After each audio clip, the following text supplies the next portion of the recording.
Estamos de volta! Seja muito bem-vindo ao FutureCon Digital Summit, o evento virtual do FutureCon, trazendo um pouco do conteúdo do evento físico para o mundo digital. Você que está nos acompanhando, não esqueça de compartilhar a sua participação nas redes sociais e, ao fazer isso, coloque a nossa hashtag, marque o evento com a hashtag FutureCon Digital Summit. Você também tem um chat aqui aberto o tempo inteiro para que você faça suas perguntas e os nossos convidados irão responder dentro do limite do tempo, claro, e aquelas que não forem possíveis serem respondidas aqui agora ou ao final das apresentações, elas serão encaminhadas posteriormente via e-mail.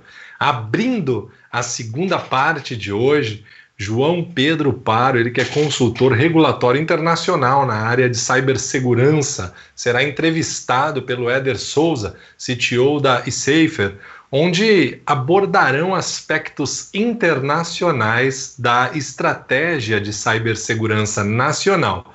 Sejam bem-vindos então, João, Éder, você tem a palavra, fique à vontade. Obrigado, gente. Uma boa noite a todos. Primeiro, eu gostaria de agradecer aí a organização do evento pelo convite. É um prazer estar de novo aqui na FutureCon, né? Participando da FutureCon. E agradecer o João Paro também, né? Por estar aqui participando dessa conversa com a gente, né? O João que conhece muito aí em relação a aspectos regulatórios e vai dividir um pouco do seu conhecimento com a gente, né? E já vou começar aqui, João, pedindo a sua ajuda no sentido de nos apresentar um panorama sobre o cenário regulatório brasileiro e, se possível, até uma breve explicação sobre a distância, né, o distanciamento do nosso panorama regulatório em comparação a outros países aí.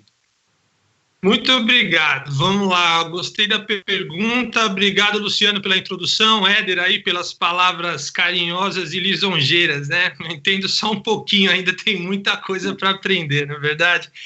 Bom, sobre o panorama que você me pediu, é claro que a gente vai tentar sintetizar, né, para a proposta do evento. Dá para fazer um panorama de meia hora, de 1 hora, 3 horas.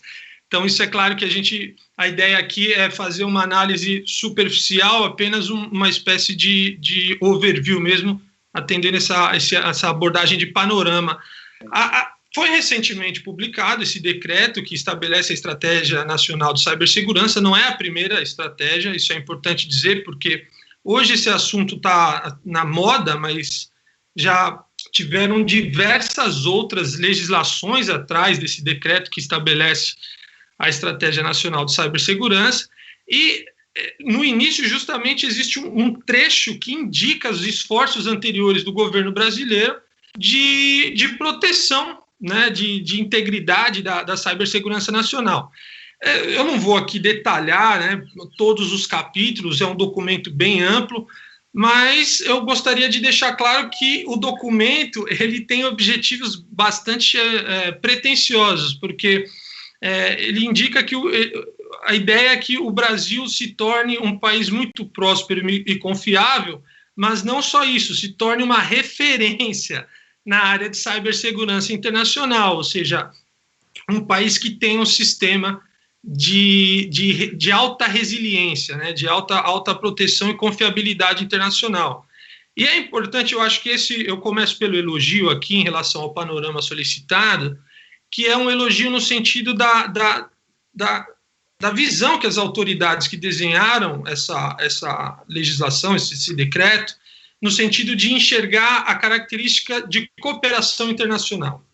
Então, até o tema da nossa conversa aqui, os aspectos internacionais da estratégia de cibersegurança nacional. Parece um pouco, né, uma aporia estranha, mas é verdade que existe sim hoje um alto teor de internacionalidade das legislações que envolvem a regulação em geral da cibersegurança, porque ele não é um problema mais regional, um problema local, né? As fragilidades, eventuais deficiências abrem possibilidades para o cybercrime não só brasileiro, né? Os cybercrimes, os cyberataques, eles podem ocorrer, e normalmente é assim, de forma transnacional, né? Então, cybercriminosos da Coreia do Norte pode atacar os sistemas de infraestrutura brasileiro, e isso não é um problema só brasileiro, é um problema global.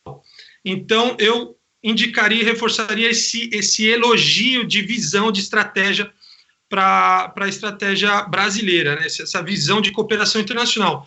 Agora, de um outro lado, numa outra perspectiva, eu acho que vale a pena nós falarmos sobre essa pretensão de se tornar excelência num espaço altamente competitivo. A cibersegurança, ela foi se desenvolvendo em países como Estados Unidos, Reino Unido, própria Israel é considerado um país também de excelência nesse sentido, e a legislação brasileira estabelece 3 subgrupos, né, eu chamaria de eixos, né, que são o eixo de governança cibernética e a dimensão normativa, que é o aspecto regulatório, a confiança digital e a prevenção na área de resiliência interna, de proteção em relação a cyberataques, e a proteção estratégica. O que eles chamam de proteção estratégica, na verdade, é a ideia de segurança nacional. Aí nós temos questões de Estado envolvida, tá? Finalizando o panorama, só para dar uma visão comparativa, o porquê que eu comecei elogiando e agora faço uma breve crítica, é que a legislação brasileira, esse decreto, ele é super amplo, mas ele não tem, ele é o que eu chamei até em outros artigos e apresentações, que ele é pródigo em promessas e sovina no planejamento, na execução. Então, ele tem uma série de objetivos, faz uma série de diagnósticos, mas não vincula orçamento público, não estabelece metas com cronogramas executivos claros, ao contrário de outras estratégias nacionais de cibersegurança, como a do Reino Unido, Estados Unidos e Israel, como eu mencionei. E finalizando, só para comparar em termos de dimensão orçamentária, o Reino Unido, ele vinculou do orçamento 12 bilhões de reais, né, 1,9 bilhões de libras, apenas para tratar do problema da cibersegurança. Então, isso dá uma visão geral dos problemas que a legislação brasileira ainda precisa enfrentar. Ótimo, ótimo. E ainda nesse tema, e falando de cybercrime, né, entrando já no cybercrime, então, você entende que essas deficiências, ou quais seriam as deficiências na nossa legislação que contribuiriam estão contribuindo, né, para o crescimento do cybercrime no nosso país? Isso é um fenômeno interessante porque não envolve só a ciência jurídica, o âmbito regulatório, tem quase uma característica sociológica, né, da sociologia do crime, porque o crime violento, ele tem feito um deslocamento acompanhando custos de oportunidade para o cybercrime. Então, isso é um fenômeno mundial, é global, não é só no Brasil. Esse fenômeno, ele tem acompanhado um problema regulatório, ou seja, a cibersegurança, ela começa agora a ser regulada com um outro tipo de preocupação, que envolve segredos de Estado, por um lado, questões operacionais de grandes empresas, envolve direitos de propriedade industrial, intelectual, e envolve a segurança de infraestrutura de países. Então, essa nova regulação, ela pretende aumentar o custo de oportunidade, ou seja, se em alguns países, e eu diria que o Brasil é um deles, a regulamentação, as punições, a forma de persecução penal desse crime ainda é muito rudimentar, né, muito superficial e incipiente. Os cybercrimes da Coreia, os cybercriminosos da Coreia do Norte, de países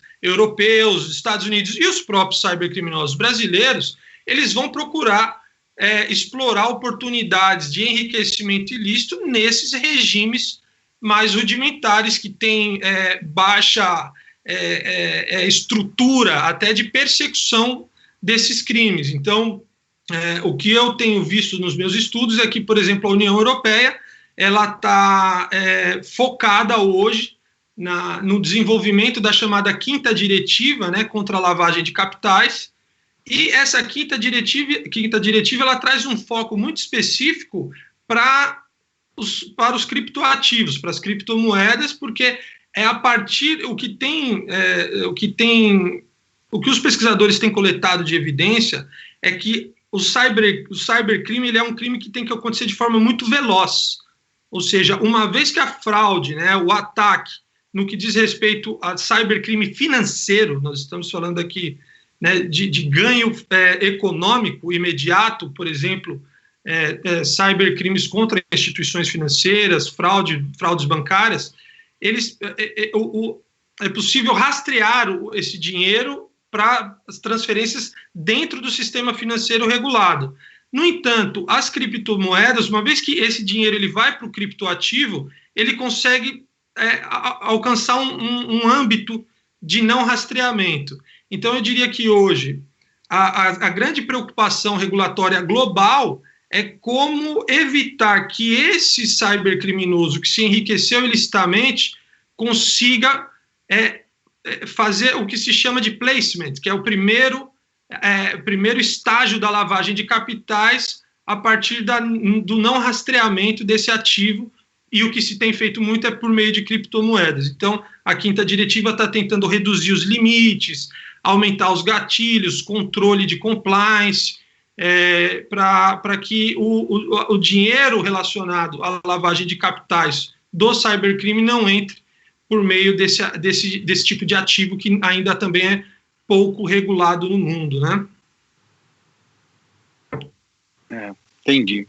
E aí, quando a gente olha aqui para o nosso cenário, né, aqui para o cenário nacional, fica um pouco evidente essa distância, né? Quer dizer, aqui ainda no nosso país a gente não tem discutido ainda com muita profundidade essa questão regulatória referente aos criptativos. E aí, qual é a sua visão quando a gente olha para o nosso cenário, para o cenário nacional? O que está faltando aqui no nosso país para a gente atingir esses níveis e conseguir, até porque os criptativos hoje eles têm sido muito explorados, né?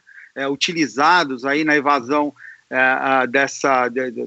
desses recursos provenientes de fraudes e outros ilícitos, né? Então, qual seria a sua visão quando a gente olha aqui para o nosso país em relação a esse tema?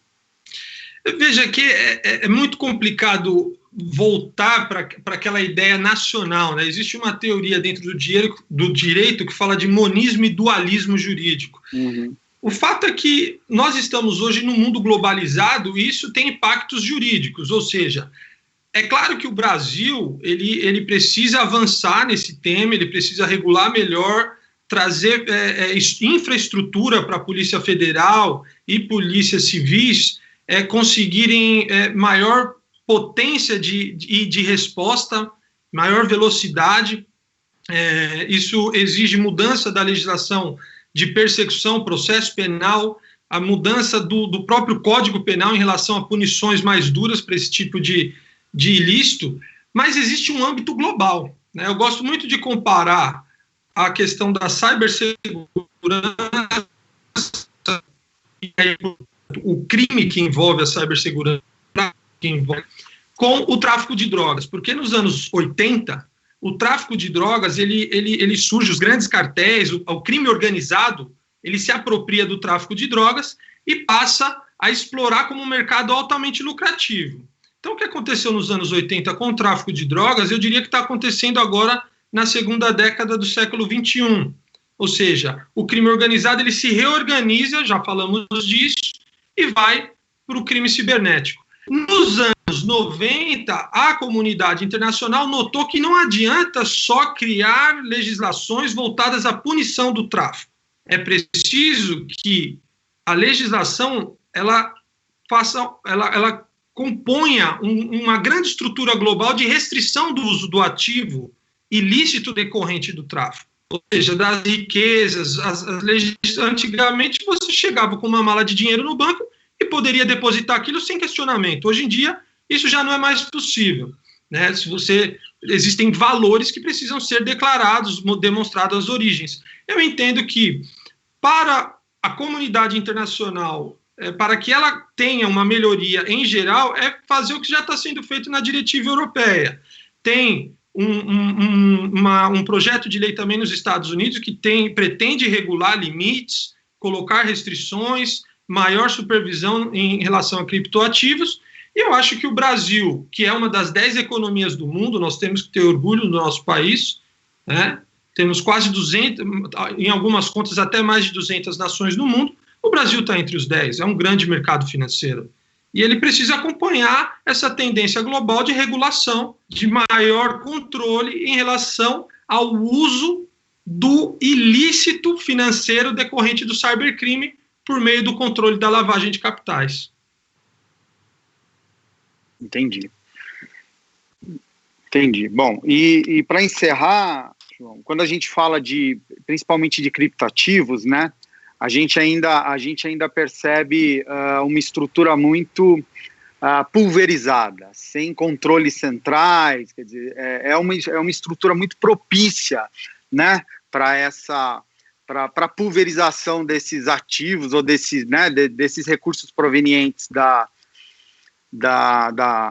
fraude ou dos ilícitos, né? Quer dizer, são pulverizados em toda essa estrutura e aí isso acaba se tornando criptoativos e aí a gente cria uma situação muito difícil do ponto de vista de rastreabilidade, né? Então, para encerrar, eu queria ouvir de você se algum país já olhou para essa situação e se existe alguma proposta de ter uma centralização, um controle central. Como é que esses países eles estão enxergando esse desafio nessa estrutura atual dos criptoativos, né? Veja, o Reino Unido, Estados Unidos, a própria Alemanha, eles estão caminhando nesse sentido. É um consenso na União Europeia hoje, essa preocupação. Um controle, uma regulação maior, em especial no que diz respeito à questão de ser anônimo. O problema do criptoativo não é o criptoativo em si, o problema é como rastrear, é como você saber quem é o dono, porque é esse o grande problema por trás da lavagem de capitais. Existem diversos grupos organizados internacionalmente, como a Comissão da Basileia, Wolfsberg Group, Egmont Group, que são grupos, uns formados por grandes bancos, outros formados por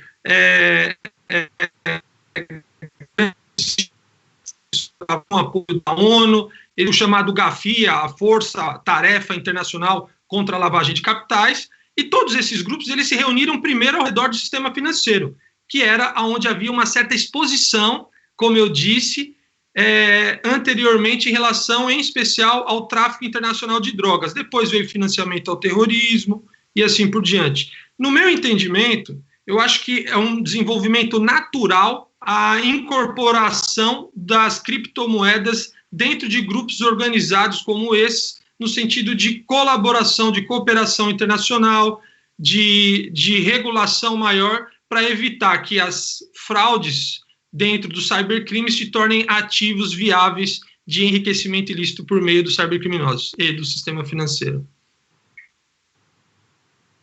Ótimo, bacana. Acho que concluímos aqui, né? Já chegamos ali no final. Vou agradecer de novo, João, a sua participação, realmente enriquecedora, né? Um assunto que eu acredito que ainda tem aí margem para muita conversa, né? Tem muita novidade. Entendo que a gente ainda está numa caminhada, ainda que tem. Vamos ainda precisar discutir muito e amadurecer muito isso daí, né? Claro, foi um grande prazer. Muito obrigado pela oportunidade, Éder. Grande abraço, Luciano, e estou à disposição para posteriores dúvidas e comentários. Obrigado, um abraço. Luciano. Obrigado, João. Obrigado, Éder, por este painel, esse início do nosso bate-papo aqui incrível. Você que está nos assistindo, compartilhe a sua participação nas redes sociais utilizando a nossa hashtag. Não esqueça, a hashtag FutureCon Digital Summit. As perguntas também estão rolando aí no chat, fiquem à vontade para perguntar, tá? Se as perguntas não forem respondidas agora, ou se não forem respondidas durante ou após as apresentações, fique tranquilo, porque elas serão respondidas por e-mail posteriormente. Dando continuidade à programação, apresento os participantes do debate: como aumentar a resiliência cibernética nas organizações. Nosso moderador é o Éder, continua aqui conosco, não foi embora, e estará conosco aqui neste debate os painelistas Vitor Sena, SISU da Gerdau, Cássio Menezes, SISU da Allianz Brasil, Longinos Timonchenko, SISU da Kabum, Miran Júnior, Head de Gerenciamento de Riscos e Compliance do grupo Netshoes, e o Éder, que já está conosco para moderar, ele que é CTO da eSafer. Senhoras e senhores, acompanhem este debate, nós vamos agora manter o chat aberto, então fique à vontade para interagir. Éder, é contigo, de novo. Obrigado, Luciano. Vou começar agradecendo também os participantes desse painel, né, o Vitor, o Cássio, o Longinos e o Miran. A ideia desse painel é fazer um painel dinâmico, né? O assunto é um assunto que está aí em evidência. Tenho certeza que ganhou até um espaço maior neste momento que estamos vivendo, né, no mundo, não só no Brasil, mas no mundo todo, né? Nunca se falou tanto de segurança, até pelos desafios todos que essa situação atual acabou proporcionando, né? E aí a ideia é realmente trazer alguns pontos aqui para os painelistas e a gente discorrer sobre esses pontos, e a audiência pode ficar à vontade para colocar as perguntas, e eu vou trazendo as perguntas à medida que o painel for acontecendo, ou talvez deixar para o finalzinho. Bom, eu queria começar esse painel falando um pouquinho sobre o cenário da cibersegurança nacional, né? E colocar aqui um ponto para a gente discutir, que seria sobre as empresas, né? Como as empresas estão enfrentando hoje esse desafio quando a gente olha para a cibersegurança nesse momento tão diferente, né? Tão diferenciado, tão desafiador, né? Queria que o Vitor começasse falando sobre isso, e aí os painelistas podem participar dessa discussão, mas queria que o Vitor começasse falando para a gente sobre o tema. Legal, Éder. Obrigado aí ao evento também pelo convite. É sempre um prazer discutir aí com os colegas também o tema de cibersegurança, né? Sendo que um dos pontos mais importantes para a cibersegurança é a educação, né? Quanto mais conhecimento a gente dissemina, menos problema a gente tem no dia a dia. Bom, sobre o cenário de cibersegurança hoje no mercado, né? Eu acho que as indústrias no geral foram forçadas a um amadurecimento mais rápido, né, em relação ao tema, primeiro por conta dos desafios, né, de trabalhar em home office, ou teletrabalho, né, das operações remotas, que demanda ter mais cuidado, né, e também por uma pressão que o próprio mercado está impondo por conta dos incidentes, né. A gente tem observado um aumento imenso do número de incidentes de segurança que vem acontecendo, muitos impactando grandes corporações, grandes empresas, né?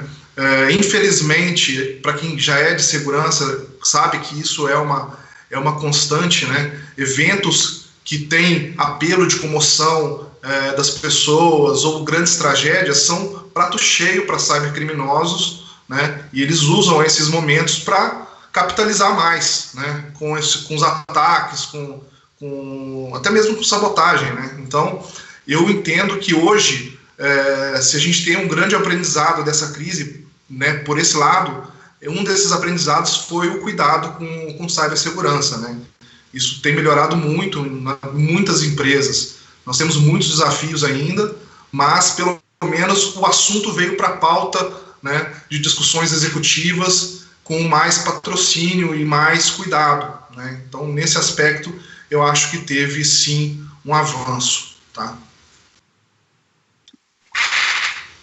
Legal, boa, Vitor.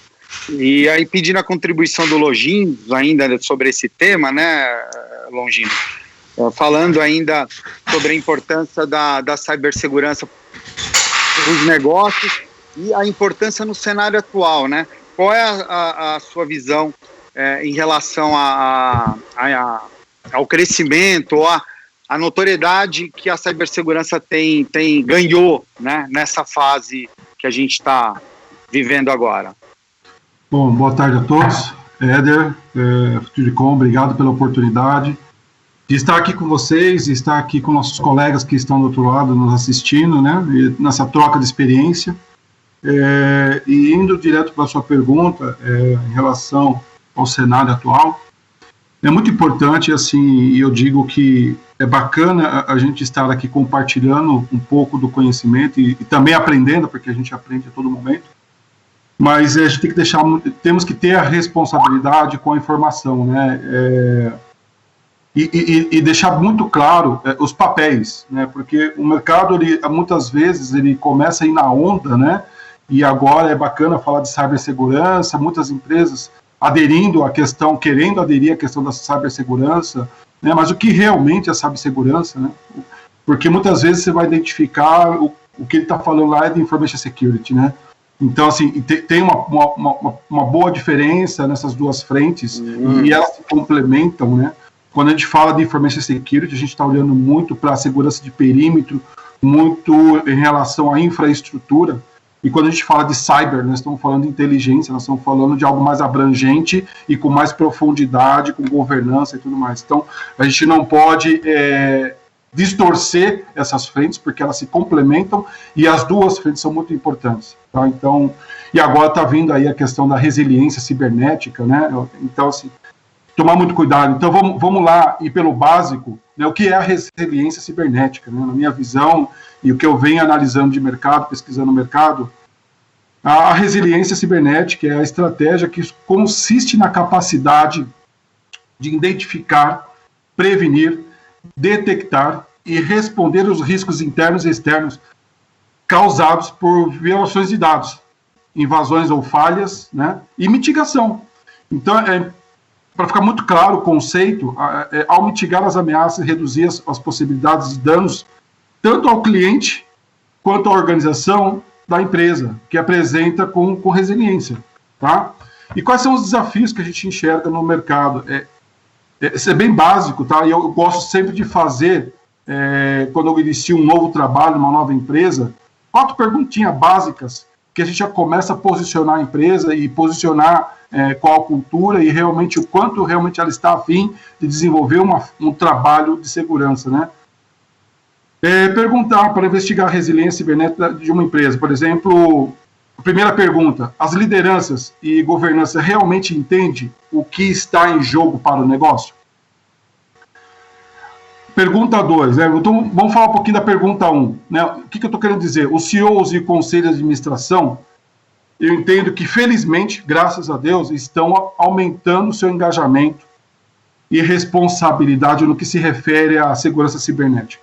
Hoje eles estão muito mais próximos. Muitas empresas, isso faz parte da agenda, né, estratégica da companhia.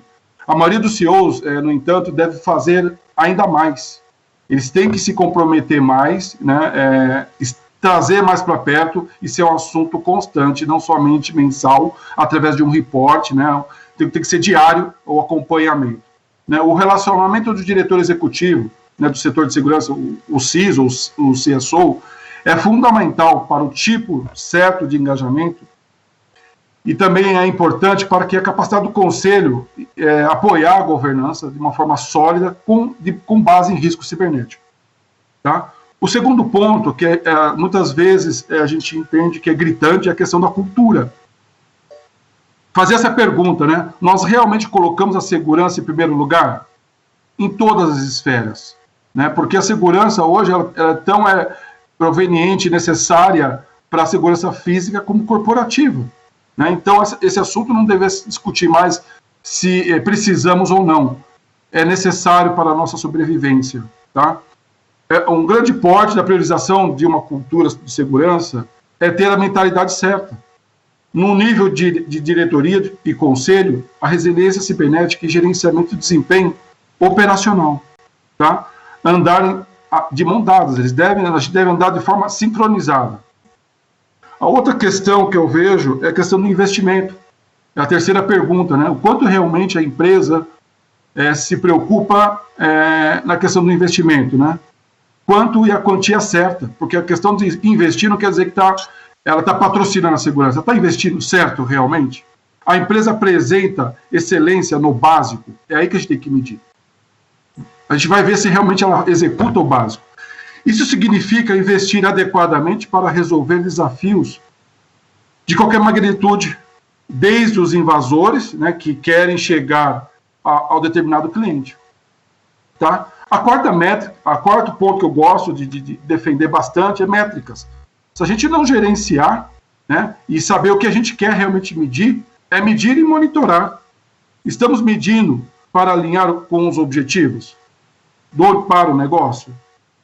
Então é importante ter essa visão, essas métricas no nível executivo, tático e operacional. Muitas vezes ela mede, mas ela está entregando, ela está reportando de uma forma muito operacional. Tá?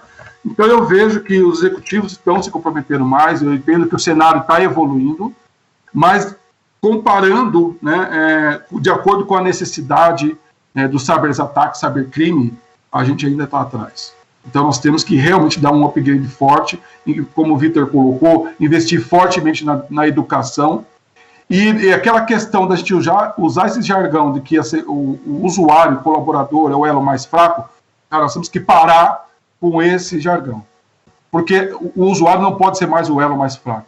A gente não consegue, o profissional de segurança, ter um olhar 360 graus e responsabilizar por aquilo de uma forma abrangente. Todos são corresponsáveis. Nós temos que responsabilizar as pessoas pela informação. Cada colaborador, cada executivo, ele é corresponsável. E tem que deixar claro até onde vai a responsabilidade dele, e as penalidades têm que ser claras e efetivas.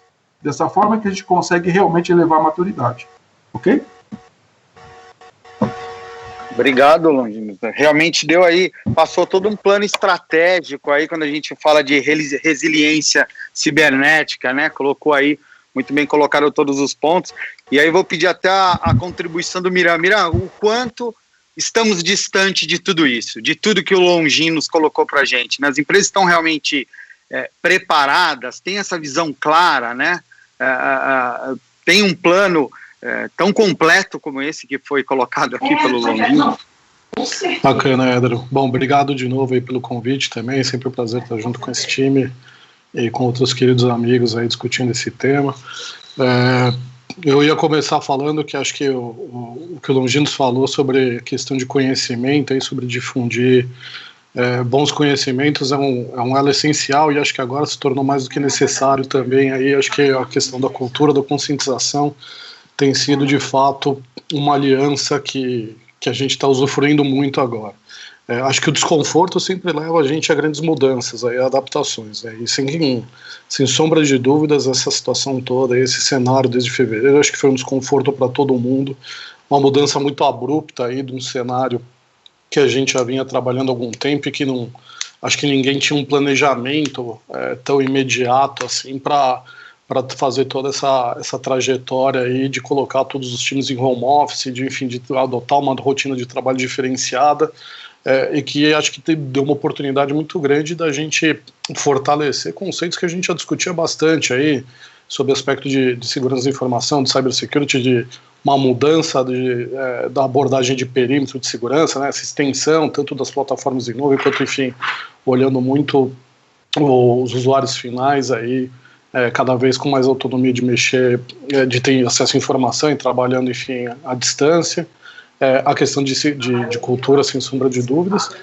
e acho que a tônica que a gente adota hoje, quer dizer, essa nova relevância do tema, e como o Vitor comentou bastante aí, enfim, e o Longino complementou, de trazer isso à visão executiva, de estar cada vez mais na pauta executiva, vai fazer com que a gente se aprimore. Acho que a gente ainda não está num nível de uma maturidade assim sólida desse aspecto, enfim, a gente falar que estamos numa zona de conforto e que a gente consegue estar num plano bastante gerenciado aí, imensurável dos riscos que a gente tem. Acho que agora vai ser uma oportunidade da gente construir uma nova base, enfim, descobrir novos horizontes aí, olhar de uma forma diferenciada e trazer essa sensibilidade que a gente luta há tanto tempo aí para que o corpo executivo olhe com carinho, dê mais relevância para alguns sinais e para algumas iniciativas aí que a área de segurança sempre briga, e para que os usuários cada vez mais também tenham essa consciência. Acho que o Logística tocou num ponto muito importante, né? A responsabilização das pessoas com relação aos seus atos, ao acesso à informação. Então, acho que a gente vai passar por um período agora de acomodação dessa estrutura toda que a gente teve que criar a tapa ali, enfim, na virada da noite para passar por essa fase. Isso vai fortalecer nossos controles aí, enfim, uma adaptação para essa nova dinâmica, e acho que abre uma estrada aí para, sim, as empresas chegarem num bom panorama, aí num novo patamar para a gente olhar todo esse aspecto. Bacana. Acredito que o desafio, eu digo que assim, depois de tudo isso, né, talvez a gente viva um momento completamente diferente, né, do pré-pandemia. E ainda neste tema, queria pedir aqui ao Cássio, né, uma contribuição em relação aos investimentos, né, se ele percebeu ou tem sentido que o mercado de segurança, né, de cyber ou segurança no modo mais amplo, ele tem recebido, as pessoas têm olhado com mais cuidado, né, os executivos têm olhado com mais cuidado, as empresas têm olhado com mais cuidado, e a gente tem buscado investimentos mais robustos, né, mais realistas à situação presente. Acho que sim, Éder. Acho que sim. Primeiro, boa noite a todos. Agradecer o FutureCon mais uma vez. Um prazer estar com vocês. Um prazer estar com essas feras aí. Trocando uma ideia, discutindo um pouquinho. Eu acho que sim. Eu estou com os colegas aí. A gente tem visto os executivos e a alta liderança olhando muito mais forte, de uma forma muito mais profunda, para investimentos em cibersegurança. Algumas se preparando um pouco melhor, outras tendo que se preparar no susto, né? Você tem duas formas de se preparar para alguma situação, ou preventivamente ou sendo forçado pela dor, não é isso? E essa pandemia, ela trouxe à luz algumas necessidades que algumas empresas não tinham realmente previsto. Eu gosto muito desse tema de resiliência cibernética, porque definitivamente esse ano a gente tem uma palavra como palavra do ano, e é resiliência. A gente já falava de resiliência cibernética há algum tempo, o World Economic Forum já vinha falando de resiliência cibernética há bastante tempo e tudo, mas esse ano, em definitivo, a gente percebeu que é um negócio para se discutir de forma mais profunda, e esses debates eles são sempre muito interessantes, porque eles trazem à luz dois pontos principais. Primeiro é desmistificar essa questão de incidente cibernético, sobre o aspecto de que você não pode ter um incidente cibernético. Quem nunca se viu numa situação onde a companhia pergunta como a gente teve um problema cibernético desse, como a gente teve um vazamento desse, e aquele dinheirão que a gente investiu em antivírus, né? Muitas vezes a gente percebe esse tipo de coisa, e uma coisa não está ligada à outra, né? Não é à toa que regulamentações, leis, enfim, orientam para que você tenha um processo de gerenciamento de incidentes. Então é fato, uma hora você vai ter um problema, uma hora você vai ter que lidar com esse problema. E o segundo ponto que a gente precisa focar com essa abordagem mais forte em resiliência, na gestão da segurança, é não só focar na prevenção, mas focar também na reação, né? Quando eu falo focar em reação, eu quero dizer o seguinte: a gente está ali muito focado em prevenir risco, em saber como a gente vai mitigar um risco, como a gente vai implementar um controle para poder evitar um problema, mas a gente sempre tem um risco residual e sempre vai acontecer alguma coisa em algum momento, e o que é que a gente vai fazer para poder reagir a isso? Será que a gente tem processos prontos para poder reagir de uma forma mais antecipada a uma crise, por exemplo, como uma pandemia. A gente tem, por exemplo, peças de comunicação previamente prontas para poder colocar na mídia social, para poder responder a um regulador, quando a gente tem um vazamento de dados, por exemplo. Quando a gente se prepara para reagir de forma antecipada, envolvendo toda a companhia, de forma que toda a companhia entenda qual é o seu papel, cada um tem um papel específico na reação a uma crise, e de forma que o negócio fique mais automatizado. É lógico, nunca a gente vai conseguir um script muito pronto, né? É muito difícil. Mas a gente consegue se antecipar muita coisa, de forma que quando acontece um data breach, por exemplo, numa situação dessa de pandemia, onde a gente tem um grau de exposição maior, a gente tem ali coisas previamente já mapeadas e até exercitadas, por que não? Simular crises, fazer exercícios, testes de crises, de acordo com os riscos de cada companhia. Então, esse assunto, resiliência, ele é muito interessante para a gente poder discutir essa questão do foco que a gente dá na abordagem de gestão de segurança. Não só na prevenção, a gente tem que focar também na reação.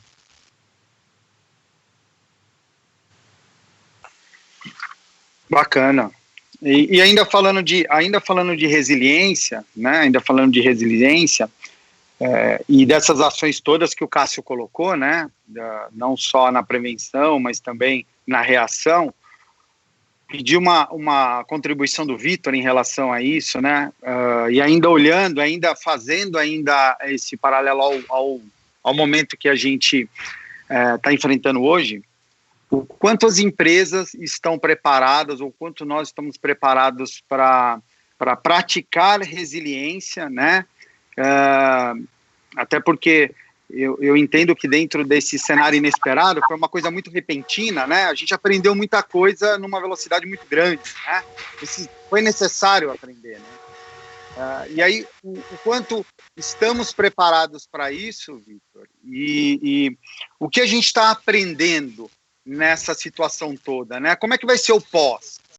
O que a gente ganhou com essa situação? Porque foi um desafio, ou está sendo um desafio, mas eu tenho certeza que está contribuindo também, né? Estamos, talvez não na velocidade que a gente gostaria, mas a gente está desenvolvendo muita coisa para se adaptar a esse cenário todo, né? Então, na sua visão, como é que vai ser esse pós? Quer dizer, como é que nós vamos chegar lá, né? Qual foi a contribuição para tudo isso?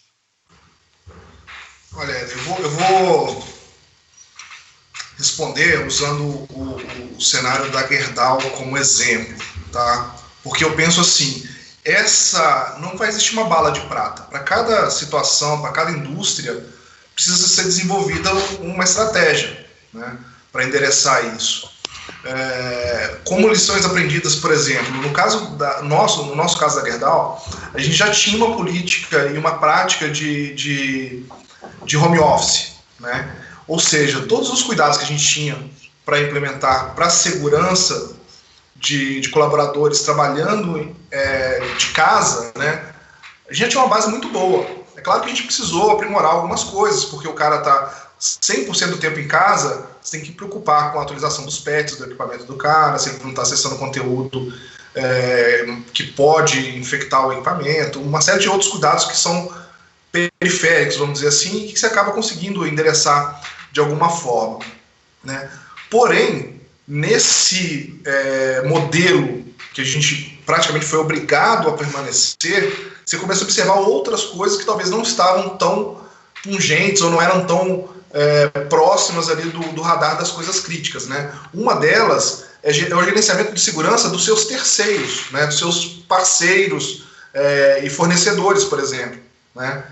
Porque as operações deles também migraram para um ambiente de teletrabalho, né, ou de trabalho remoto, e eles estão muitas vezes conectados com você para compartilhar soluções, né, ou para entregar o que a gente contrata deles, né. E nesse aspecto a gente aprendeu muito, porque tem muita empresa que não tinha esse tipo de cuidado, e do nosso lado a gente precisou estabelecer algumas barreiras para que a gente não se comprometesse, para a gente não se expusesse a um risco, né? Então eu acho que um dos aprendizados que nós vamos ter após esse período, esse cuidado, essa proximidade maior de não só como está a minha segurança dentro de casa, mas também como está a segurança das empresas que se conectam ao meu ambiente, das empresas que eu tenho ali um transacional, às vezes, ou que tenho uma relação mais próxima, né?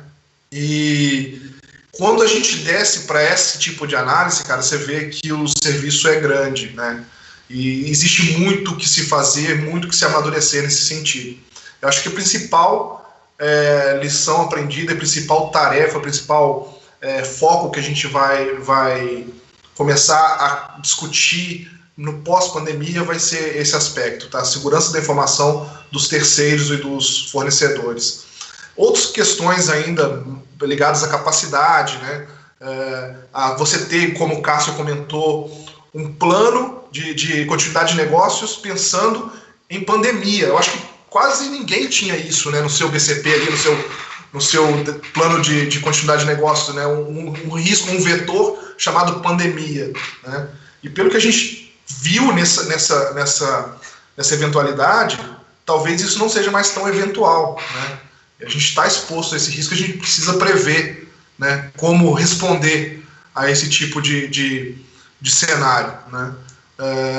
Mas se eu tivesse que te dar um só ponto, tá, como lição aprendida, eu acho que essa questão de segurança de terceiros e fornecedor, né, você tendo essa ótica de cobrar isso e de medir e de criar ali um baseline mínimo de segurança para que o cara se conecte ao seu ambiente, para que te preste serviço, vai elevar a régua aí das empresas no próximo ciclo. Ótimo. Opa. Bom, até... Desculpa. Acho que alguém tem... Opa, fica à vontade, Longino. A hora que eu puder aí, só dar uma abertura para aproveitar o gancho do Vitor. Por favor, já aproveite o gancho. Por favor. Então, tá bom. É o seguinte, eu gosto dessas provocações, porque eu aprendi na minha carreira não gostar de se enganar, tá? E eu não suporto isso, me enganar. E uma das lições aprendidas que eu vejo pós-pandemia, e que nós mais podemos tirar de lição, é o que nós não devemos fazer, tá? Porque a nossa missão como profissional da área de segurança é viabilizar o negócio, os controles, né, para que não pare a operação e ela não seja afetada, né? Nós não podemos ser o profissional que trava o negócio. Então, com essa pandemia, ninguém esperava ter um movimento desse nível, desse porte, né? E nessa urgência, nesse nível de urgência. Então, o que as empresas... Tem muitos segmentos que já estão muito bem preparados para esse tipo de situação, né? A gente sabe que tem alguns segmentos específicos, por exemplo, segmento financeiro, alguns segmentos que estão muito bem preparados, já faziam home office há muito tempo. Não é novidade, né? Mas muitas empresas é novidade home office. E como que elas conseguiram viabilizar essa infraestrutura rapidamente? Será que ela pensou somente na tecnologia, blindar lá o end user, né, o notebook, o desktop dele, o device dele, para que ele tenha um ambiente um pouco mais seguro, viabilizar a internet para que ele consiga conectar a empresa via VPN ou qualquer coisa nesse sentido, mas ela não previu o processo. Aí o Vitor colocou bem a questão do PCN, né, do plano de continuidade de negócio, muito menos a questão da contingência, né, porque ela proveu o serviço, mas se cair aquele link, se cair aquele servidor crítico, ela tem a capacidade de conseguir continuar mantendo seus profissionais na sua residência? E as pessoas foram, os colaboradores, houve tempo hábil de preparar e capacitar esses profissionais como trabalhar em home office? Não deu tempo para ninguém fazer. Quem estava preparado, bem. Quem não estava, foi aquela coisa assim, vamos dar uma roupagem macro urgente para atender. Então, nós mais aprendemos que nós precisamos, sim, ter um plano e testes efetivos, né, para um segundo possível dano nesse sentido, tá? Porque eu vejo, Éder e pessoal, que muitas empresas desenvolvem a segurança da informação apenas para evitar ataques, né, aconteçam e atender regulamentações. de forma reativa, né? Nós não podemos mais ser reativos, ficar atuando na segurança só para atender incidente, né? E os investimentos devem ser preditivos. Os investimentos que nós fazemos, quando o board solicitar a segurança para investimento, ele tem que atuar e pensar, olha, eu não quero que isso nem chegue a acontecer. Qual o nível de segurança que você quer para essa empresa? É igual quando a gente pensa, eu gosto de exemplificar e trazer para a realidade que todos consigam digerir o que eu estou falando. Vamos pensar na nossa residência, nós podemos ter uma segurança de monitoramento e eu saber quando alguém invadiu minha casa, mas já invadiu a minha residência. Não, eu quero ter um nível de segurança de que se alguém perguntar do meu nome, meu endereço, isso é um risco para mim e eu devo aumentar o nível de segurança da minha residência. Então, é aí que vem os investimentos e o quanto eu quero investir em segurança e eu estar preparado se amanhã eu não puder nem entrar na minha residência. Como é que eu faço? Então, esse tipo de questionamentos que a gente tem que trazer para o nosso dia a dia, junto às áreas de negócio, provocar essa discussão e dentro dessa pandemia aprender que a gente simplesmente disponibilizamos o nosso usuário na residência. Mas a gente sabe que o nosso risco subiu.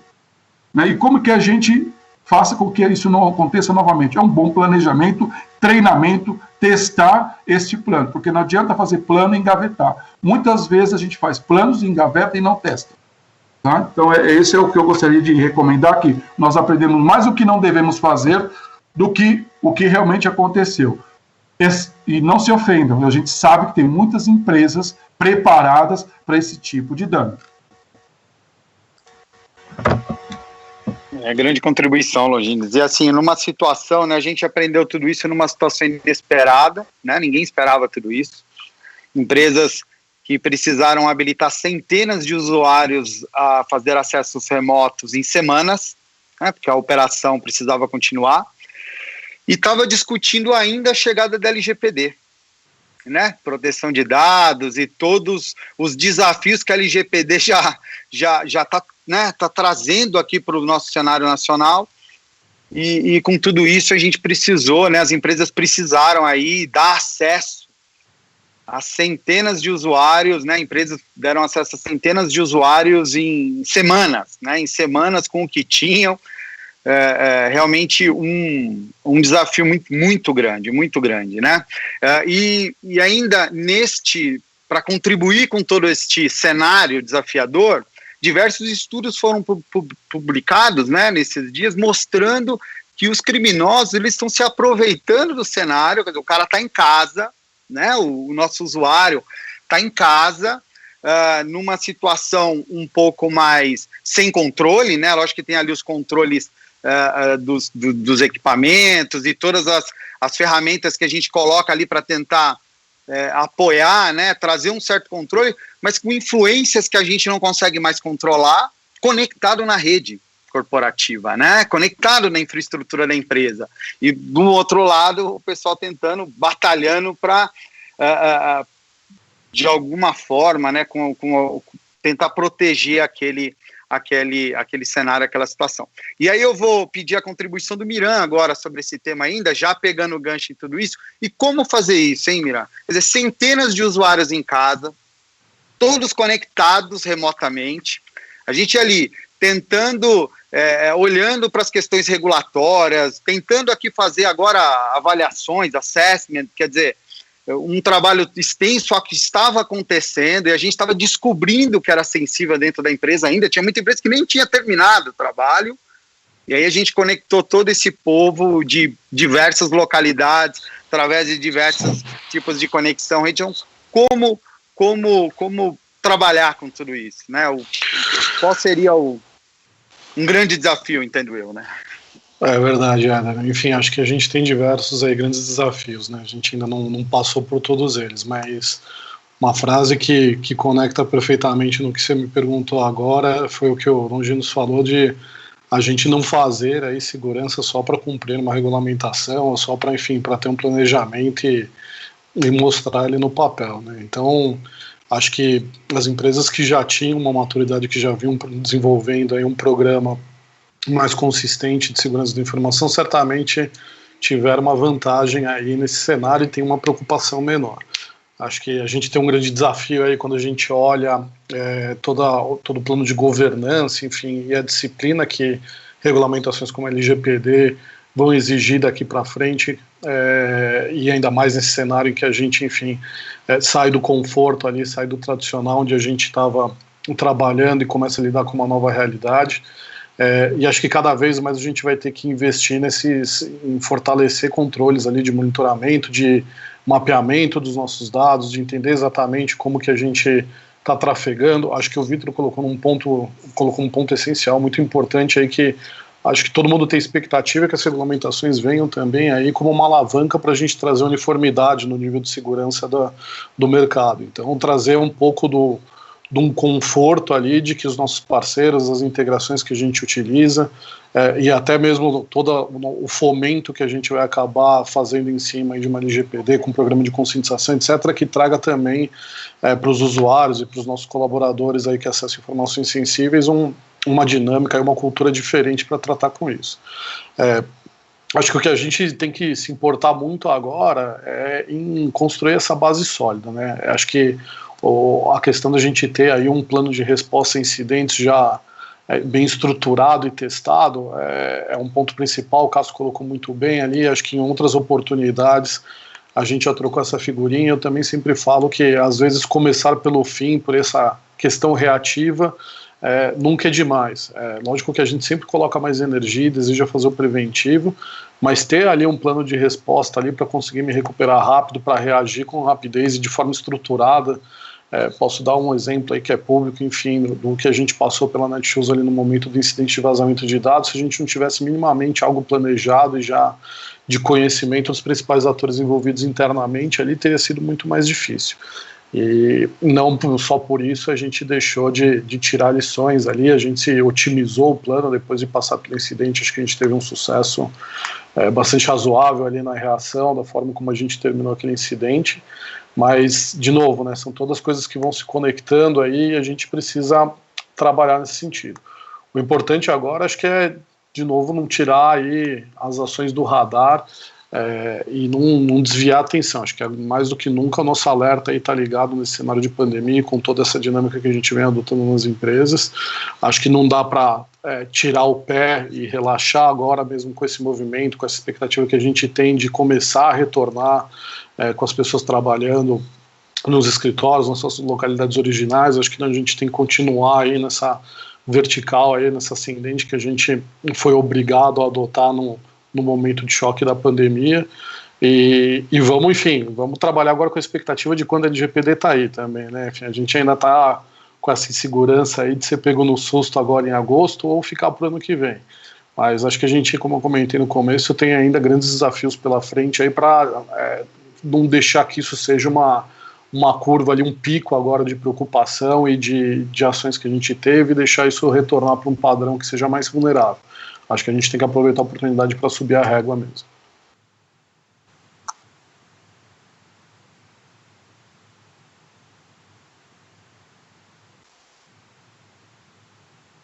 Estou te ouvindo, Éder.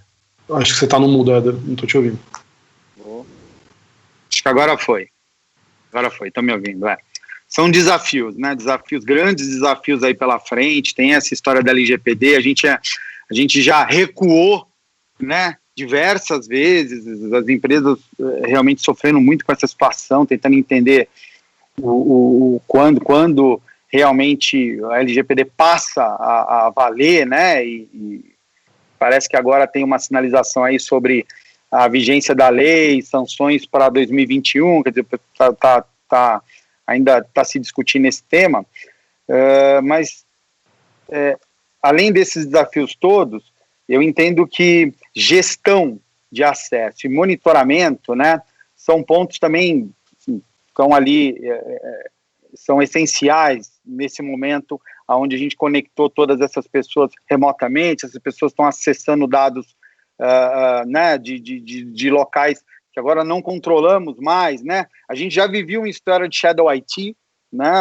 Os usuários, muitas empresas, as próprias áreas de negócio, elas tinham essa liberdade para até contratar serviços e colocar dados nesses serviços. Já era um desafio estabelecer alguns controles, e agora, com tudo isso, eu entendo que os desafios eles foram aí elevados, né?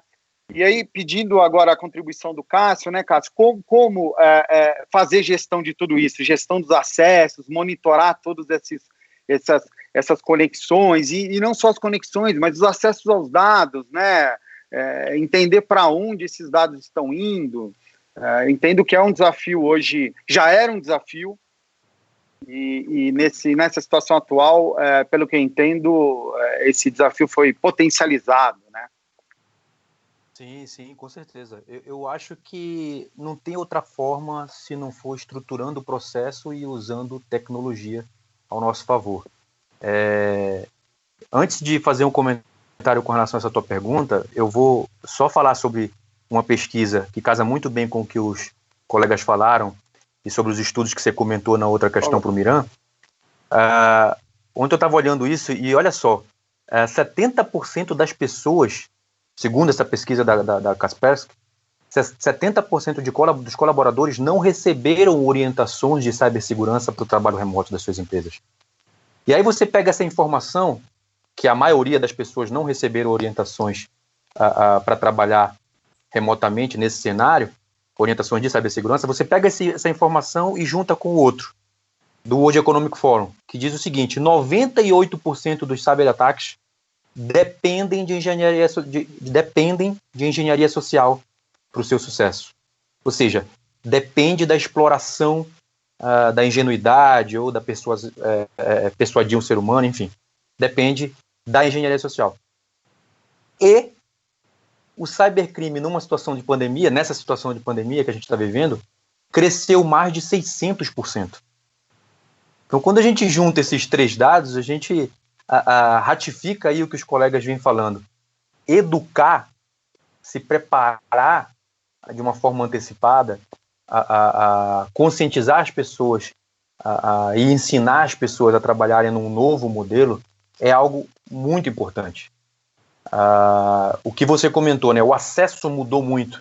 A gente está acessando os dados da empresa, os sistemas da empresa, de qualquer lugar ou da casa, enfim.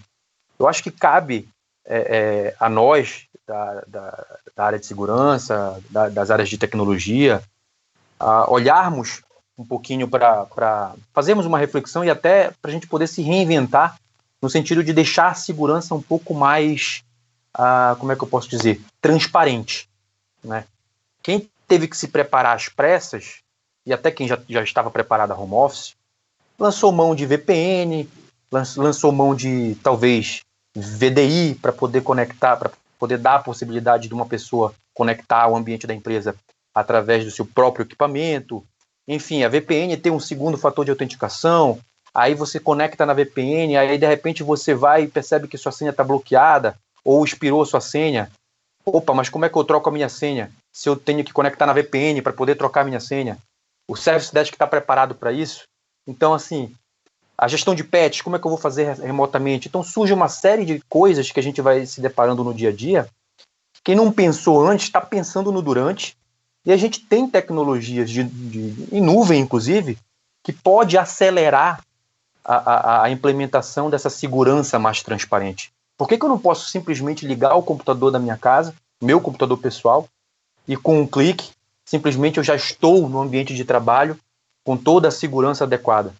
Por que a gente não pode parar para pensar em tentar deixar a segurança um pouco mais transparente e totalmente pervasiva, de forma que o usuário nem perceba que ele está fazendo algo ali para poder deixar o ambiente mais seguro?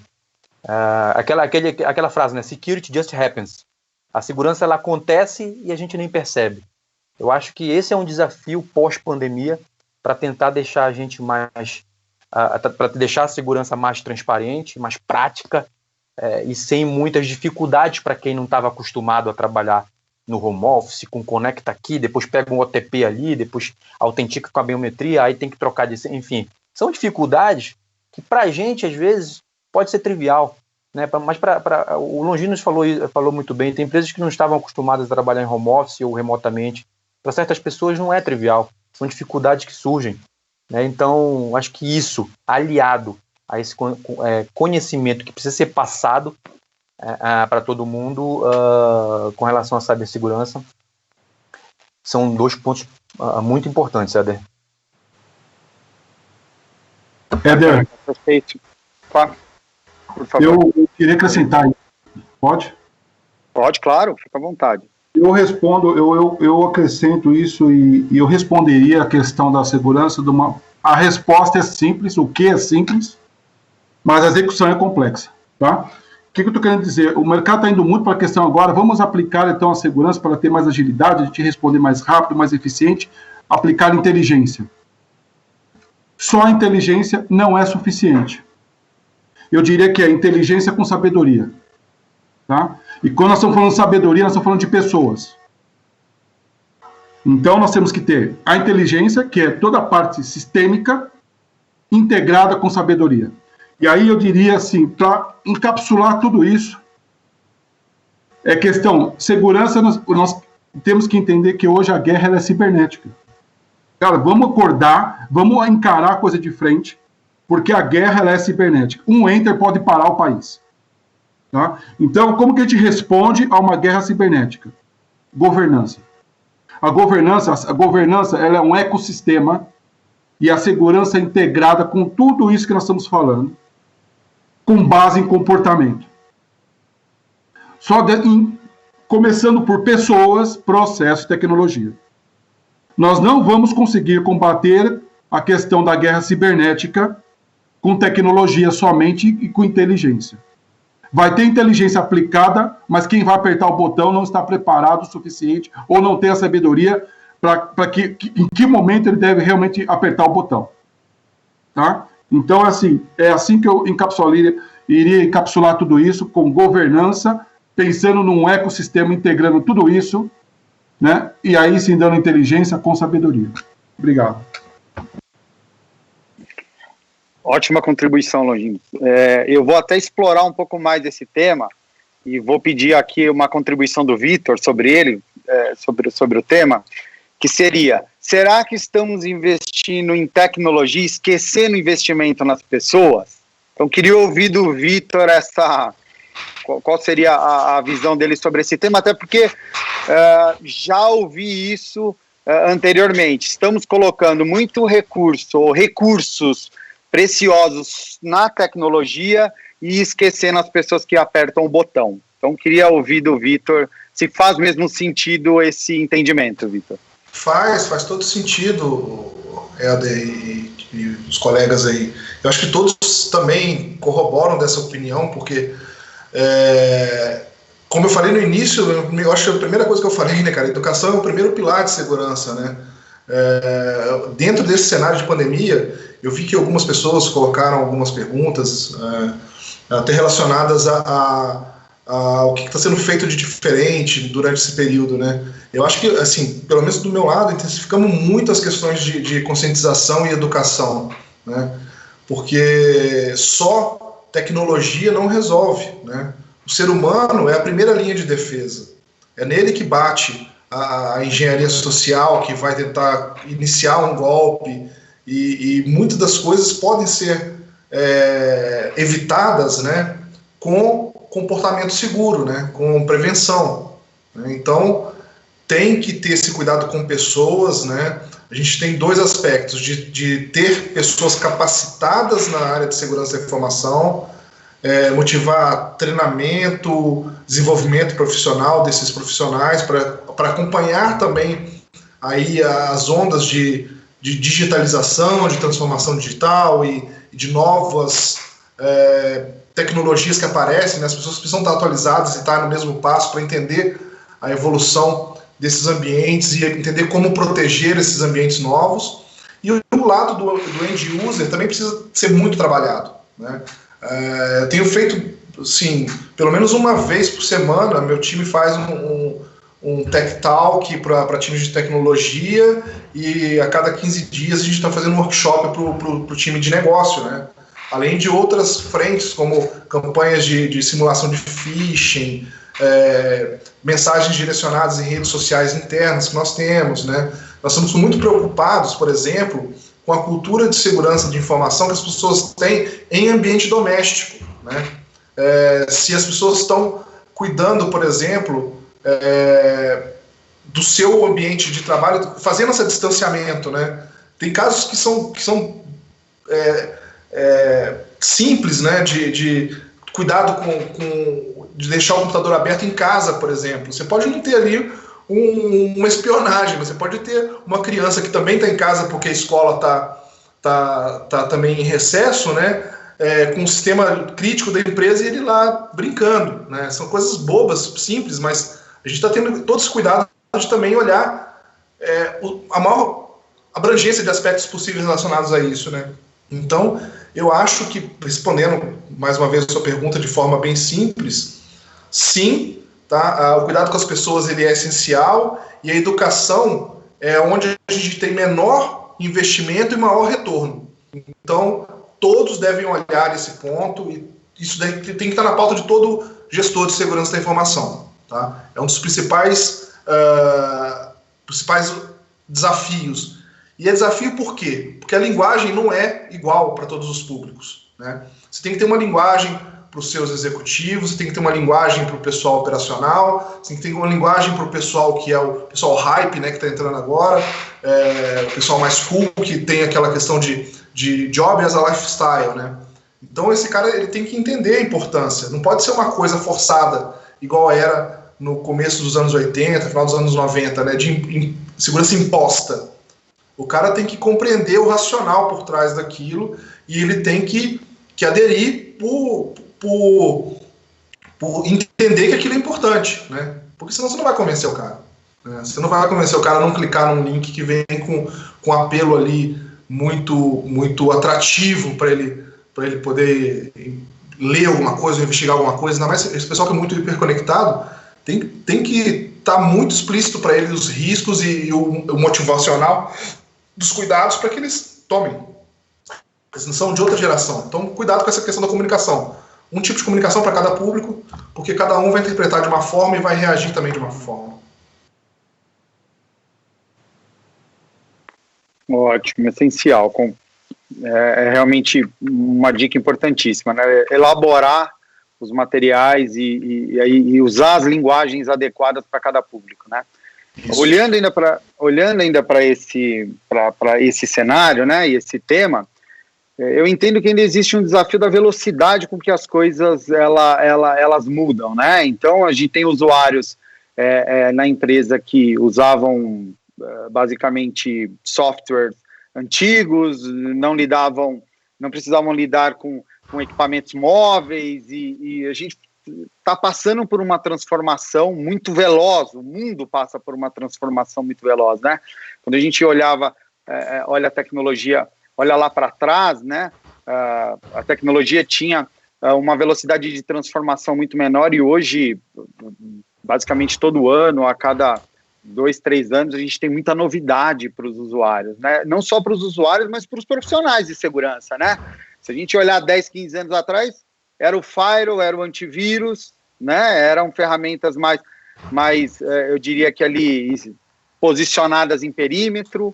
Hoje tudo mudou, né? Hoje a gente tem usuário conectado de qualquer localidade, né?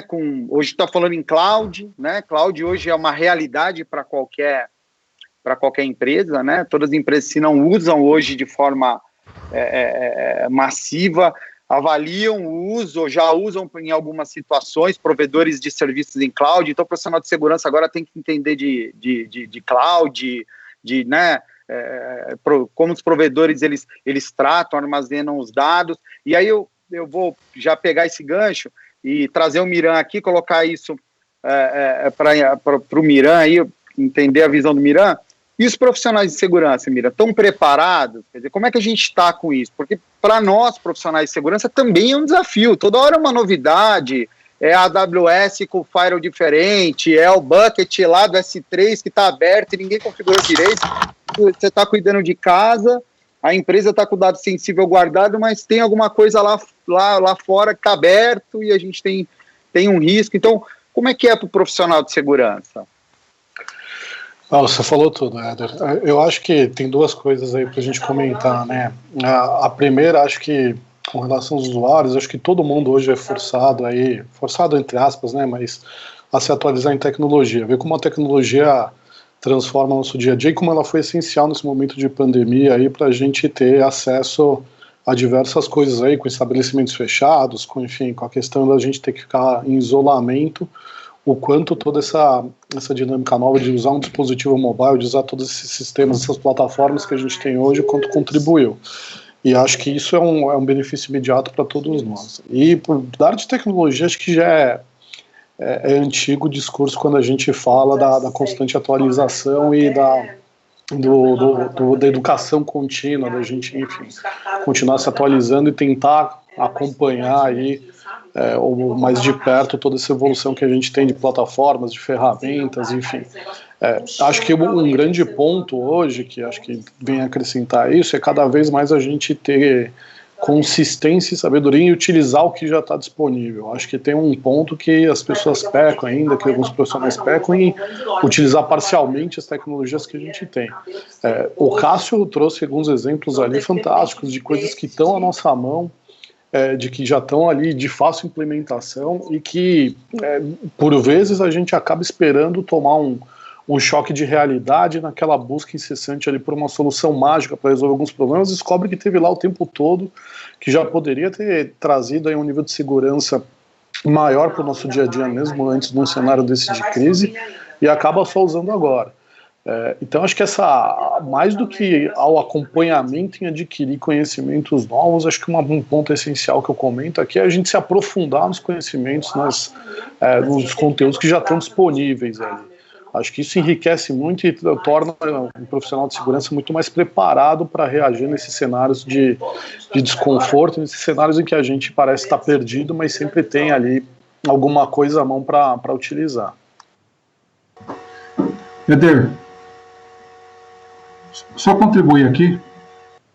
É o seguinte, essa questão da inovação, da agilidade, a gente tem que tomar um certo cuidado, porque senão a gente acaba caindo na zona da desculpa. Cara, isso faz parte da vida. A inovação é constante, de tempo em tempo, a gente sabe disso.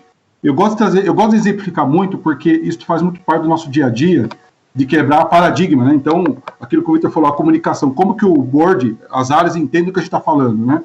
Então, assim, um exemplo que eu gosto de dar, assim, como que a gente consegue conceber que o desafio da Fórmula 1, por exemplo, a cada volta ser mais rápido, né? A cada troca de pneu ser mais rápido. Esse é o desafio dela. Como que ela faz isso muito bem cada vez mais? Porque ela planeja, ela treina. Tá? Então, as inovações acontecem para eles e eles sabem. Por que eles sabem? Porque eles estão integrados com o board e sabendo para o próximo ano o que eles vão ter de desafio. A segurança, muitas vezes, não sabe que está inovando. Não sabe para onde está indo, não sabe que direção vai o negócio. Se a gente não sabe, nós só conseguimos controlar e mitigar aquilo que a gente conhece. Nós só vamos dar segurança para aquilo que a gente conhece ou que está por vir. Então, por isso que dá esse sentimento, às vezes, que a segurança trava ou que a gente está correndo atrás para poder viabilizar o negócio. Nós não temos que correr, nós temos que andar juntos. Então, a inovação não pode ser surpresa para ninguém. Ela é surpresa para quando não existe essa integração, não existe essa engrenagem e essa governança que eu falei. Então, isso não pode virar desculpa. Tá? Eu falo porque eu ouço muito isso no mercado, não, mas é que a gente não acaba virando, cai nessa zona de desculpa e eu não concordo. Então, quanto mais se planeja, menos se executa. Ótimo. Como sempre, contribuição importante. E ainda pegando um gancho aqui nas conversas, a gente falou um pouco de cloud, né? Que a cloud, inclusive, ela facilitou em alguns aspectos a adoção ou a mudança, né, das empresas para atender ou para continuarem operando nessa nossa situação atual. Mas também tem ouvido que é um desafio para as áreas de segurança o uso da cloud, né? E aí eu queria já pedir aqui uma contribuição para o Cássio, quando a gente está olhando para a cloud, né, Cássio? Cloud é um desafio, quer dizer, o provedor em cloud, essa adoção, quais são os desafios que as empresas têm enfrentado, ou que vocês já enfrentaram, quando o tema é a adoção de infraestrutura em cloud, é levar tudo isso para cloud, tirar isso do... Porque uma coisa é você ter o controle, né, Isso está dentro do seu... É lógico que você pode ter controle em qualquer um dos cenários, mas a gente vem de um cenário onde estava tudo em casa, né? Eu estava ali controlando tudo isso. E agora a gente foi para um cenário onde a gente tem um provedor, tudo isso no provedor, está na cloud. Existe ainda visões onde a cloud não está em lugar nenhum, está em todos os lugares, ainda com isso os aspectos regulatórios chegando. Quais são os desafios da cloud na sua visão? Éder, eu acho que o primeiro desafio é a quebra do paradigma para alguns setores, para algumas empresas, para alguns profissionais. É o que o Miriam falou, é algo que já está aí, pode ser utilizado ao nosso benefício, a benefício da segurança, inclusive. Há muito a discussão, a cloud é mais segura? Não, a cloud é menos segura. Na verdade, depende. Você pode ter uma infraestrutura e o teu ambiente todo de aplicações on-premises e ele ser muito mais inseguro se ele tiver uma cloud, a depender da implantação e da implementação de controles que você possa fazer. Então, eu acho que o primeiro desafio é essa quebra do paradigma com relação à nuvem. A nuvem, sim, pode ser muito segura, e num cenário desse que a gente está vivendo, onde cada vez mais a gente precisa desse tipo de coisa que a gente está fazendo aqui, né, desse tipo de reunião online, utilizando o nosso ambiente físico, a nossa casa ou qualquer outro ambiente, nesse cenário, a nuvem se torna um fator crítico para o sucesso disso. Lógico, a gente pode utilizar ambiente on-premises para prover todos os tipos de serviços que a gente precisa prover para o nosso colaborador, para os usuários que vão precisar conectar remotamente. Sim, mas às vezes a nuvem ela pode acelerar um pouco aí, otimizar custo, acelerar a adoção de tecnologia de segurança, inclusive, para deixar, como eu falei ainda há pouco, para deixar as coisas um pouco mais transparentes e um pouco mais fáceis para o usuário no dia a dia. Né? Existem arquiteturas, o Gartner gosta de falar disso agora, né? Arquitetura SASE, Secure Access Service Edge, que na verdade é um conceito que elimina o perímetro. Não existe mais perímetro. A gente pensava em perímetro há 15 anos atrás, mas hoje a gente não pensa mais em perímetro. O perímetro ele é a identidade. É você logando ali de qualquer lugar. E como fazer com que o acesso do usuário ao ambiente da empresa, ou às vezes nem precisa ser dentro do ambiente da empresa, você não precisa trazer o usuário para o ambiente da empresa. Você pode trazer simplesmente o usuário a acessar aquela aplicação usando tecnologia da nuvem, de uma forma que a segurança fique totalmente pervasiva, como eu comentei naquela outra questão. Então, o profissional de segurança precisa, às vezes, se reinventar nesse sentido e entender essas novas tecnologias, e a gente precisa também quebrar certos paradigmas que eu acho que vão acelerar a adoção de tecnologias que vão facilitar a vida do usuário, a nossa vida no dia a dia, né? A tecnologia, o Miranda deu um exemplo, comentou ainda há pouco, a tecnologia ela traz tanta praticidade para o nosso dia a dia e a digitalização ela trouxe tantas coisas para a gente que a gente não consegue mais se ver sem certos tipos de coisa hoje, né? É muito difícil você se ver sem certos tipos de coisa que você tem graças às tecnologias que estão aí. Então, é um caminho sem volta. A gente não vai voltar para um cenário onde a gente não vai mais ter cloud. Eu realmente acredito que é um caminho sem volta. Isso aí. Opa. Um novo... Muita gente adotando, né? Realmente concordo com você, Cássio. Bom, a gente está caminhando agora aqui para o final do painel, e aí eu queria pedir uma contribuição de cada um de vocês sobre uma visão mais objetiva sobre como será a segurança pós-pandemia. Se a gente vai realmente viver uma fase nova nesse cenário de segurança e qual seria esse cenário, né, no ponto de vista de vocês? Qual é a mudança que, do ponto de vista de vocês, vai acontecer e que a gente vai viver, está vivendo, né, e que vai continuar nessa situação pós-pandemia? Eu vou começar com o Vitor aqui. Bom, eu acho, e aí eu acho que isso conecta bastante com o finalzinho do comentário do Cássio, tá? Acho que segurança de agora para frente vai ser muito focada na questão do Zero Trust ou de não haver perímetro, né? Considerando que os recursos precisam ser acessados de qualquer localidade e que a gente não tenha que ter ali uma barreira física, né? A segurança física vai ficar algo complementar, não algo protagonista no cenário de segurança, né? Então, tudo isso que a gente está falando de a identidade ser sua, ser o seu perímetro, como o Cássio comentou também, de você não ter mais algumas dificuldades, né, para você ter segurança naquilo que você faz no seu dia a dia. Isso vai ser muito discutido de agora para frente. E a gente tem a questão que a gente comentou algumas vezes agora durante esse papo, né, que também vai começar a mudar o nosso cenário, que não está relacionado com a pandemia, que é regulamentações relacionadas à proteção de dado pessoal, né? Então isso também vai ser um novo cenário que vai mudar um pouco a forma de como a gente faz segurança, né?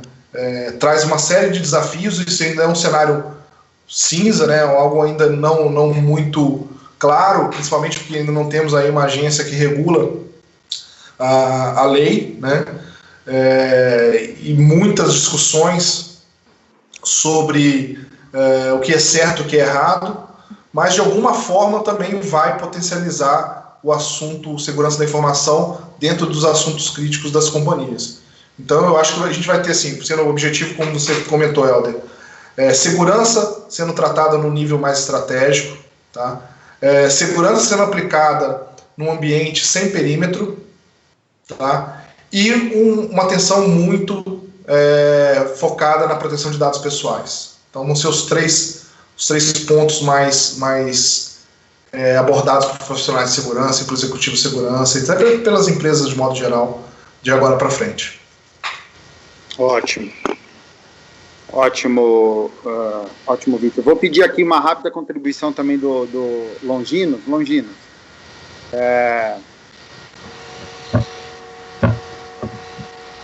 Oi.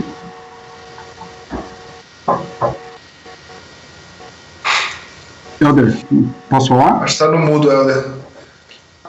Estou no mudo? Acho que atrapalhou aqui o microfone. Agora foi. Ótimo, tá bom. Então eu queria pedir sua contribuição, Longi, sobre o tema. Ok, aqui para o fechamento. Bom, primeiro eu quero agradecer aí pela oportunidade, mais uma vez, agradecer os colegas, muito obrigado pela contribuição, pelo aprendizado, né?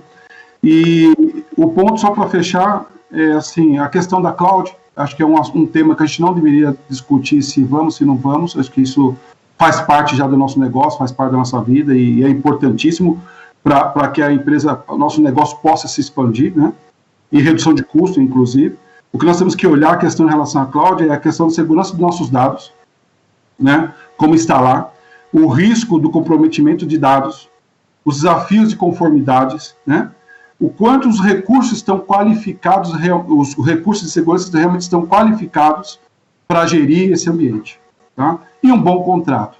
Sem dúvida, o nosso jurídico deve nos apoiar muito, ter um bom contrato que nos preserve de ambos os lados, né? Tem que ser mão dupla, né? E, fechando, eu entendo que aí vai de acordo com o nosso tema, né, que a resiliência cibernética é indispensável atualmente para aumentar a segurança da informação e diminuir nossos riscos. Uma vez que, se não for possível impedir um ataque, né, as medidas de contenção serão a diferença entre um pequeno dano e as perdas incalculáveis. Não esqueçam disso. E eu sempre falo, sempre por onde eu passo, eu falo que a segurança é responsabilidade de todos.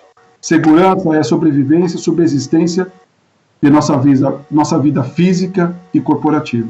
Obrigado, gente. É um prazer. Obrigado, Longino.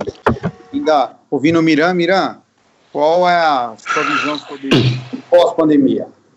Vamos lá, Éder. Acho que, enfim, vai ficando até mais difícil acrescentar coisa nova aqui depois do comentário dos colegas aí, mas eu gosto muito de falar que acho que a gente vai amadurecendo alguns processos, a gente vai enfrentando esses cenários e vai otimizando principalmente a nossa governança desses temas, né? Então, Acho que a gente, tanto com relação aí à entrada das regulamentações aí, e outros cenários que a gente vai ter que se adequar e criar uma disciplina, uma rigidez maior aí de algumas coisas que a gente já vinha executando, quanto a essa questão de abrir a mente e conectar. Acho que a gente já teve uma etapa de se conectar ao negócio para desenvolvimento de iniciativas, e a gente vai ter uma segunda etapa agora, enfim, um novo momento de se conectar ao negócio para facilitar a vida das pessoas, como o Cássio falou muito bem aí, e para adequar a rotina e a dinâmica do negócio a um novo cenário. Então, acho que a gente vai acrescentando ali camadas dentro dessa nossa governança, vai acrescentando conhecimento, expandindo a nossa visão aí em como adequar toda essa estratégia de cybersecurity para as companhias. E, enfim, certamente outros desafios virão aí. A gente vai continuar se divertindo com o lado técnico, que é o que a gente gosta, mas cada vez mais a gente vai estar conectado nessa rotina de adequar os controles e facilitar aí a dinâmica de trabalho das pessoas. Ótimo, obrigado, Miran. Cássio, sua visão aí sobre o pós-pandemia, o que ficou de lição e o que vai ficar, né? Como será? Bom, eu vou concordar com os colegas aí, com todas as colocações, mas eu também vou insistir no seguinte: a gente, como eu comentei, né, a gente tem uma abordagem muito focada a riscos, a prevenção de riscos, e a gente precisa também, eu acho que é o que vai acontecer daqui para frente, criar uma abordagem focada em resiliência, uma abordagem focada na reação, de uma forma proativa. Nós estarmos preparados para reagir a crises como uma crise de pandemia. Acho que alguém falou aí no início que poucas empresas teriam um plano de continuidade para o cenário de pandemia, né? Provavelmente, se alguém fosse pedir um budget para comprar laptop para todo mundo, foi o Vitor, provavelmente se a gente fosse pedir budget para comprar laptop para todo mundo, porque o plano de contingência numa pandemia seria home office, você ia sofrer bullying na reunião executiva, porque pandemia? Como assim? E agora não é mais, a gente sabe que não é bem assim, né? Então, o foco e ter uma abordagem em cyber-resiliência, sendo proativo no que pode acontecer, criando cenários de crise de vazamento de dados, de um ataque cibernético que indisponibilize uma aplicação importante, né, uma fábrica, por exemplo, um cenário de crise que possa indisponibilizar o prédio, simular, fazer exercícios, treinar, deixar o papel de cada um muito claro, documentado, para que quando aconteça a gente possa ter um mínimo de script ali. Nunca vai ser perfeito, mas só o fato de estar fazendo esses exercícios, as coisas ficam um pouco mais claras para as pessoas no momento em que isso acontecer. Isso desmistifica, inclusive, um pouco a questão do incidente, porque o incidente uma hora vai acontecer, uma crise uma hora vai acontecer. Todo mundo está vulnerável a isso, né? E um outro ponto é que, definitivamente, quem não tem a alta liderança que ainda não colocou cyber-resiliência e cybersegurança na sua agenda, daqui a pouco pode ser tarde, né? Porque a cibersegurança pode se tornar a agenda, a única agenda a ser discutida depois que você tem um incidente em si. Então, é o que eu vejo daqui para frente, cada vez mais esse assunto se tornando pauta frequente da alta liderança, com esses focos, com foco na prevenção, mas sendo proativo também para a reação. Ótimo, Cássio. Bom, senhores, eu queria agradecer a participação de todos, agradecer a participação do Cássio, do Vitor, né, do Longinos, do Miran. Dizer que foi prazeroso estar aqui nesse painel com os senhores, e dizer que espero que a gente tenha atendido a expectativa aí do público, do público. Surgiram algumas perguntas, eu entendo que respondemos todas elas durante a nossa conversa, então foi por isso que eu até decidi não trazê-las, a gente acabou respondendo todas, tá? Então, desejar boa noite a todos e passar aí a palavra ao Luciano. Obrigado.